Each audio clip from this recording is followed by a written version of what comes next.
Hirabhai સોલંકીનું bill બાકી છે? જવાબ દો સાહેબ મને. હે તો અત્યારે ગામના કનેક્શન તમે કાપ્યા છે 5,000-10,000 રૂપિયાવાળા, એ કાપવાનો અધિકાર તમારી પાસે છે. આ કનેક્શન કાપવાનો અધિકાર છે કે નથી? ક્યારે જાણ કરી? ને અત્યારે બધાને જાણ કરી ને 6 વાગે તમે કનેક્શન બધાના કાપ્યા. આને 6 વાગ્યાનો ટાઈમ આપ્યો હતો કે? તો કપાણું કેમ નથી કનેક્શન હજી? ક્યારે? આજે એટલે ક્યારે? ટાઈમ આપો અમને.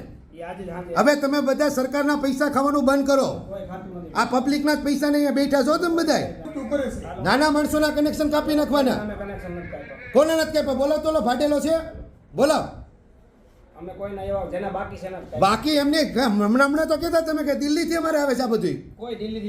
એમને હમણાં જ મને કીધું આનો બિલ નહીં લેવાનું. તમારે દિલ્હીથી આવ્યો સમાચાર મેસેજ આવ્યો તો હે દિલ્હીથી આમ જ હાલે કે ધારાસભ્યના પૈસા નહીં લેવાના? તો